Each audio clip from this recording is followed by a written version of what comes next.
Arizona Republican Congressman Andy Biggs in focus now, member of the House Judiciary and Oversight Committees. Great to have you in focus right now, particularly as we learn new reporting from Casey Stegall there and what we're facing. We know every summer the numbers tick up. Where are we?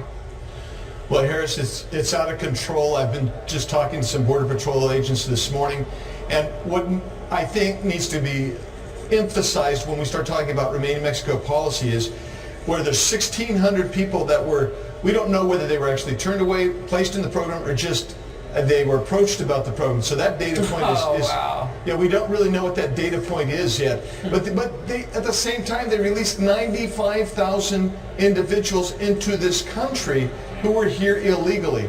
So another way to reference it is in one sector alone over the Father's Day weekend, they had 1,800 encounters. That's arrest or people surrendering, which is more than the monthly total who were sent to Mexico to await their asylum process, which, by the way, in most cases is going to be bogus. That's what's going on the border. It's overrun right now. Talk to me, because I know that you are close in conversation with the Border Patrol and other law enforcement that are supporting what's happening at our border. What are we faced with if we continue to see the little ones coming across the border? Because now we're seeing a shift. There are many, many more families, and that's because it's warmer and those children can easily travel. Some of them lose their shoes along the way, so on and so forth. Cartels leave them behind. Families are trying to get here now. Yeah, it's really dangerous, and so what happens is sometimes a cartel will cut the weakest people, the people that are slowing them down. They'll leave them behind. You're going to see children who do not really belong to that family unit. So, I hate to say this, but some of these kids are rented out by parents who can't afford to pay the coyotes, the cartels. So they let their kids be used over and over again to create these false family units. All of that horrific inhumanity that goes on when you don't secure your border, and that's what we're seeing. And I hate to be so graphic here, but there's going to be deaths. They're going to rise. You're familiar with the heat of Arizona and Texas. It's going to go up. They're not coming across with adequate water. Now, it just depends on where you are on the border, where they're coming across, because some are actually busing right to the border these days, Harris, and others are crossing literally thousands of miles. So it's dangerous. When you talk about children being rented to the drug cartels, that is a recipe. Every ingredient already baked in for sex trafficking. Oh, yeah, absolutely right. Because one thing we know is that there are women who are raped. We have children who are abused sexually as they're coming across. And the sex trafficking doesn't end there.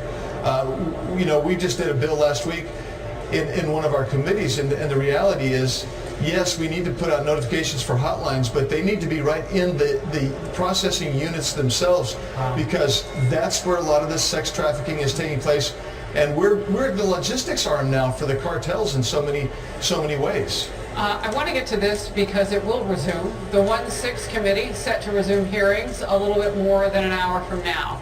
It is the first hearing since 7 staffers from The Late Show with Stephen Colbert were arrested on Thursday. Capitol Police say they illegally entered a House office building on the Capitol grounds. They talked at least 3 Democrat lawmakers while they were there. They were talking to them, including the intelligence chair, Adam Schiff. Colbert defending his team. Let's watch. They were doing some last-minute puppetry and jokey make-em-ups in a hallway when Triumph and my folks were approached and detained by the Capitol Police, which actually isn't that surprising. The Capitol Police are much more cautious than they were, say, 18 months ago, and for a very good reason. My staff was just doing their job. Everyone was very professional. Everyone was very calm. My staffers were detained, processed, and released. Congressman Biggs, how did they get in there? How does this continue to happen? If Democrats are really serious about getting to the bottom of what happened on January 6th, not that this compares to that at all, but this would be like a bunch of strangers just gaining access to something that should be, really clamped down on. Yeah, this is not the Capitol Police's fault. This is some member of Congress let these people in. Their staff let these people in. And look, those guys have been around the Capitol. They know the rules. They know what the law is. they had been actually chased away from the January 6th committee earlier because they don't have credentials to be in there. Right. So they were chased away. And here they are, they're let in and they're wandering around and near a Republican congresswoman's office, and who knows what they're doing. I heard that they had been beating on doors.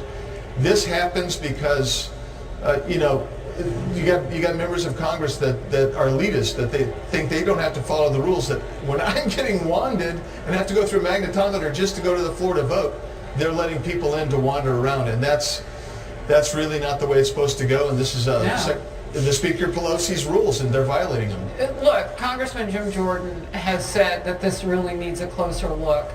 And this might be a different situation in terms of how we ask questions about it if there were more bipartisan representation on this committee.